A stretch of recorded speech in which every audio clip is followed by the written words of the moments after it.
I was starting my work on the tractors and I forget, maybe somebody else would like to see this. This is my second go around. The first one is what most of you probably have, which is the BX 2380. Obviously I went through the 50 hour on that one and I didn't get past 162, and then I traded it on this one. This is the 2680. Things are a little bit different as far as the placement is concerned. The air cleaner makes it a little bit more difficult to access the oil fill on this one. But I think the underside is pretty much the same, drain plug and everything. And I guess I could tell you what size that drain plug is, because if you're like me, I go for half a dozen wrenches before I find one that fits. So that's a 14 millimeter for your drain plug on these. And it seems to me that the 2380 was a little bit better for access getting the oil filter off. This one's a little bit tricky. I like to use a wrench. This is what I use to take the filter off. You can't get your hand in there hardly at all. It's good enough for tightening, and that's all you'd want to do anyway. Like they say, a half turn once it starts getting there. I do it as hard as I can tighten my hands. Obviously, after you grease up, with some oil on the ring. You never use these when you tighten it up. But this tool I found is pretty decent for getting the filter off because it kind of reaches in there. I don't think you're ever going to get one of those ring type releasers in there, but this is nice because you get it, just a little bit at a time. And anyway, that's what I do, because the piping for the radiator and everything is right next to that filter on the top side, so pretty inaccessible, and you can barely get the new one on there. But anyway, that's the way this particular engine is. And then I'll just use the filter, getting the oil in there like you saw, and that's about it for the oil change. It takes 4 quarts. The VX 2380 is 3.3. This one's rated at 4, so a little bit more. So I put in a full gallon of oil, and I'm going to check the oil level actually right now just to see. I expect it might be a smidge high because I haven't started it yet, but we're going to find out. And actually, it's not. It's still down slightly, and I haven't started it yet. So what that means is that once I start it, it's going to take just a little bit more. So looks like we're taking a little bit more than what they say. But I'm going to crank it over and we're going to find out. I just couldn't resist getting one of these. They're $2 at Messick's if anybody wants one. You get a few items to make it worth the shipping cost, because I think it was about $6, $7 in shipping. But throw on some factory filters and you're all set. And that's your Kubota factory filters is what I stick with. Guess I don't need the, oh, they didn't advertise. Oh, that's awesome. Anyway, yeah, here's the air filter too, but I'm just gonna check that. It doesn't call for replacement. I don't think I'll need it because my environment isn't too dusty. Well, let's warm up the glow plugs and find out. I pre-warmed the engine a little bit with a block heater. That's kind of nice because I remember on my 2380, I had to install the block heater myself, and I got the wrong one when I first sent in for it.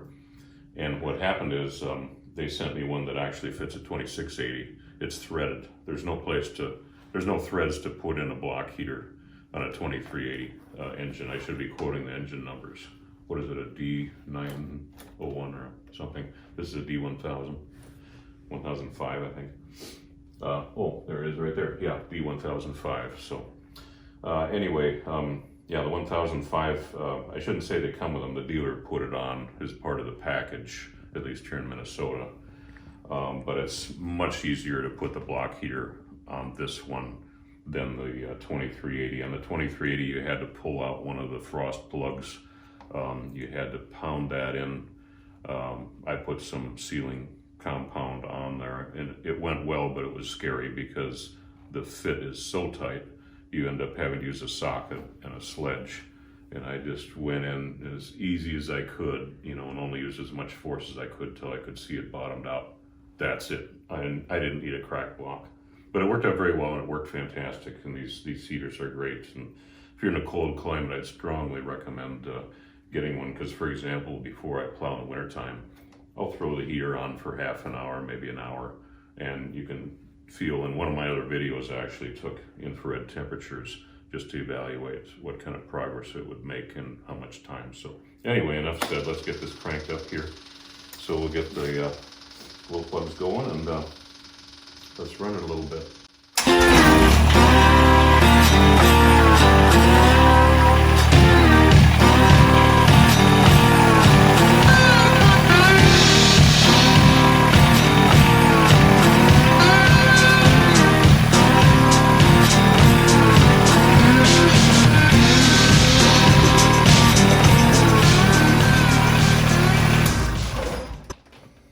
Well, that's good enough for me for priming up the filter.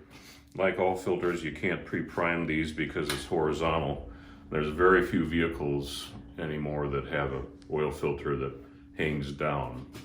But the ones that do, you can pre-fill, and then you're never starving your engine of oil pressure.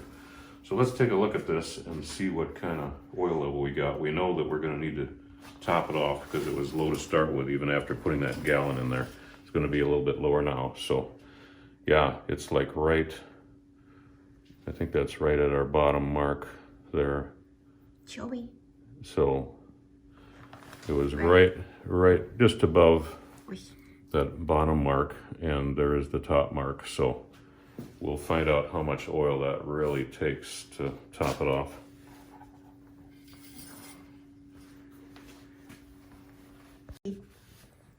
Well, this is going to be a hit and miss, but I think it's going to take a significant amount to top it off. We're going to see. I don't think I've got a full quart here. I'm going to go probably more like about a half a quart and see. Okay, this is woman question for mechanical guys.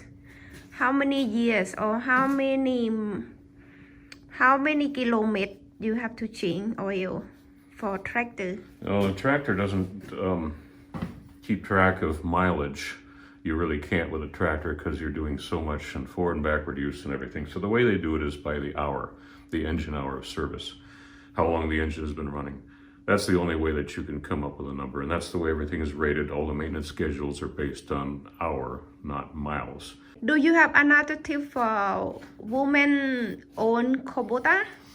How to take good care, like you take good care your toys, honey? Oh, and here's our level, and that's probably about half a quart. So it looks like it's going to take substantial additional amount to get that topped off. Women tractor owners. Well, I think any woman that would own a tractor probably already has an interest in machinery, unless she is in a position such as our good friend, my wife's good friend, that lost her husband, and she doesn't have a tractor quite this serious, but it is a lawn tractor. And I think that if someone does not have the propensity towards maintenance, you really need to get that maintenance done. So my main recommendation there is to be wary that, you know, these vehicles do need maintenance too. You know, you need engine oil, transmission oil, pretty much like a car. It's just that instead of miles, it's hours. And for lawn tractors, though, they generally do not have any unit of measurement. So I think with them, they generally go by seasonal use. And if it's heavy use or not, how big your yards are, you can get a feeling for that. Ask people. The web is so full of information now, and YouTube has so many different things. And, you know, I mean, I don't know anybody myself personally that doesn't utilize YouTube. And that's what I'm doing it for, is kind of to give back to the community, because I used YouTube to figure out what I wanted, or at least to help. And it was a substantial help to all those folks that posted their videos. And so that was really great to help piece that together. And maintenance certainly is the same deal. So I think it's great. Awesome. Thank you. I'm adding at least another half quart. I suspect it's a little bit more. It's gonna definitely take a full 5 quarts plus. That's the way it looks at this point. This container, when I started this process, I did get it thoroughly drained. I had it warmed up slightly, the engine oil that is. And this unit has a line for 1 gallon, and I had it filled right to the line when I started. And I've added quite a bit more, probably about this much more. So I'm saying for sure it's going to be another quart. And now we're going to find out if indeed this is full yet. So here we go.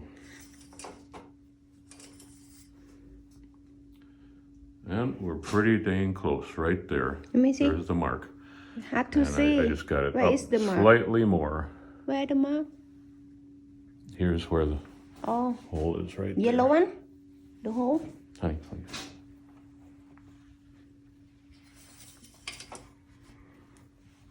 So we're going to call that full because we're just slightly bit over the max mark, and that's fine with me. And that's going to be a good 5 quarts, it looks like. So obviously the oil filter is probably close to half of that. So this is so inaccessible, it's a little bit of a trick to sneak it underneath the alternator line. And as I recall, on my 2380, correct me if I'm wrong, it seems to me the oil filter was up in front there, a lot more accessible. But it's nothing you're going to be doing every day either, so that's okay. That's not fun to do every day. Yeah. Another thing they want you to do is to check the by disassembling the oil cleaner. Pop off these 3 latches, and this pulls right out. Easy, huh? Yep. And then they also want you to inspect this little dust cover here, and make sure that's not clogged or anything. Things aren't looking too bad in there, but I already wiped it out. And then you can just kind of twist the filter out a little bit and take that out and inspect it. And I think these got pretty good longevity on them, and this one doesn't look too bad, so I don't think I'm going to replace it just yet. Looks pretty clean to me. And so I'm going to reinstall that, but it's good to get it out. In really dusty environments, it'd be good to get this out and shake it out, clean it. But if it's saturated, it's time to replace it. So why choke your engine down? To reinstall it, you just kind of center it, give it a little twist until it seats properly. And then this piece, where this little guy sticks down, you line up the 2 arrows here to get that back on in place properly. So we'll do that. It seats really easily there. And then pop on these lock latches. There's 3 of them. You think I'm a beautiful lady can change? Sure, absolutely. You think Kubota make easy for... And they did. Yep, this one is actually It's not only for man. real easy to do. And this is actually the filter. I think this is probably the same filter for both the BX 2380 and the 2680.